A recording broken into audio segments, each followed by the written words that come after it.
میں یہاں پہ بات کر رہا ہوں ایران امریکہ اور ایران اسرائیل جنگ کی۔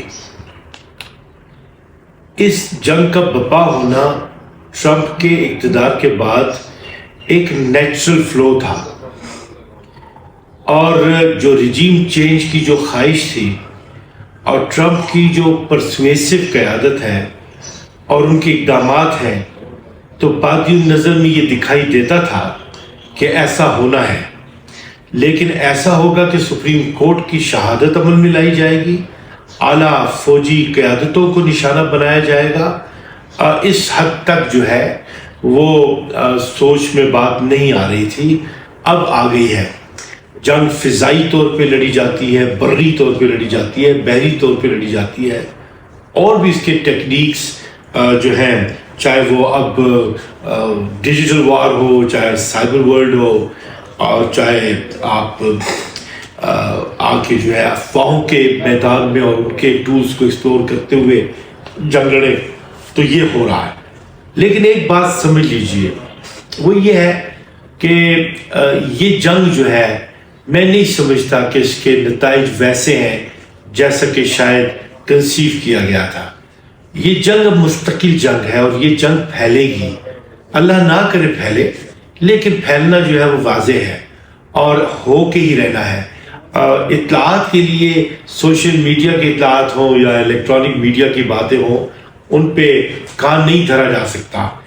جو چیز سرشت میں ہوتی ہے اس پہ نگاہ ہوتی ہے، اور ایران کی سرشت میں جو ہے وہ شہادتوں کا تسلسل ہے، اور یہ کوئی نئی تہذیب نہیں ہے، بلکہ پرشین امپائر سے لے لیں اور اب تک لے لیجئے، تو اس خطے کے لوگوں کی جو تاریخ ہے وہ ہے ہی قربانی کے لیے، جنگ کے لیے، اپنے وجود کو ڈگنیٹی کے ساتھ لے کے جانے کے لیے، یہی ان کی تاریخ ہے۔ اور میں اگر آج بات کروں تو ہمارے اپنے ملک کے حوالے سے، تو میں سمجھتا ہوں کہ پاکستان کی دکھائی دینے والی پالیسیز بھی ہیں، پاکستان کی نہ دکھائی دینے والی پالیسیز بھی ہیں۔ جو ہمارے عسکری منصوبہ ساز ہیں، ان کی صلاحیت پہ عسکری انگ میں ہمیں پورا کا پورا اعتماد ہے۔ وہ اس وقت ایران کے معاملات کو بھی توازن کے ساتھ لے کے چل رہے ہیں، اور افغانستان کے ساتھ جو تناؤ و ٹکراؤ ہے وہ بھی بڑی بہترین انداز سے، جو ہے اسکلفل انداز سے وہ آگے کامیابی کے ساتھ لے کے چل رہا ہے۔ بندرگاہوں پہ خاص طور پہ اپنے وجود کو اور اپنی موجودگی کو ایران بڑے بہتر طریقے سے استعمال کر رہا ہے۔ ایران میں تو بہت بمبارمنٹ ہو گئی، سیویلینز کو نشانہ بنایا گیا، بچوں کو نشانہ بنایا گیا، گراؤنڈز تباہ کر دیے گئے، تو سیویلینز جو ہے وہ وکٹم بن گئے ہیں، اور یہ چیز جو ہے پھیلتی چلی جا رہی ہے۔ جہاں تک ڈپلومیٹک فرنٹ ہے، تو امریکہ کے صدر نے خود یہ کہا ہے کہ وہ بین الاقوامی قوموں کے فیصلے کے محتاج نہیں ہے، بلکہ امریکی سربراہ کے ہونے کی حیثیت سے جو امریکہ کے لیے وہ ٹھیک سمجھیں گے وہ کریں۔ تو امریکہ اپنے لیے ٹھیک یہی سمجھتا ہے کہ وہ اسرائیل کے ساتھ چلے، یہ کوئی نئی بات بھی نہیں ہے، وہ چل رہے ہیں ان کے ساتھ۔ تو بس اتحاد کے اپنے نتائج بھی ہوتے ہیں، اپنے نقصانات بھی ہوتے ہیں، پرائس دینی پڑتی ہے۔ اب اگر ڈپلومیٹک فرنٹ پہ کوئی ارینجمنٹ ہو بھی جائے تو وہ بھی ایک مصنوعی ارینجمنٹ ہوگی۔ اعتماد کا مسئلہ ختم ہو گیا، امریکہ کی گارنٹی دے کون سکتا ہے؟ تو جہاں پہ بین الاقوامی گارنٹرز نہ ہونا، وہاں پہ گارنٹی کی بات ہی نہیں رہتی ہے۔ تو یہ ٹکراؤ بھی بڑھے گا، تناؤ بھی بڑھے گا، جنگ پھیلے گی، جنگ شروع ہو چکی ہے، اور پاکستان کے لیے تو اب یہ دائمی جنگ ہے۔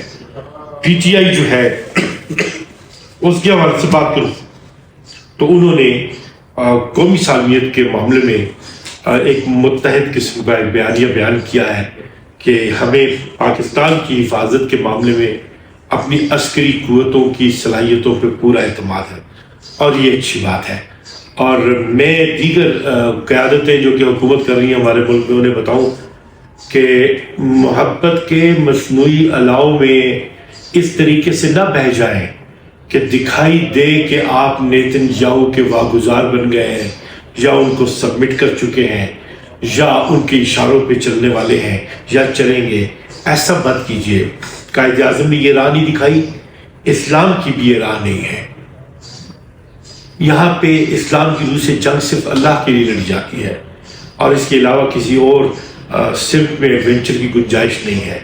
تو میرا یہ کہنا ہے کہ we have to be very vigilant diplomatic front پہ بھی, اور پاکستان کے دفاع کے معاملے میں بھی. ایران رکے گا نہیں, ایران بڑھے گا اور اس کے اپنے نتائج ہوں گے.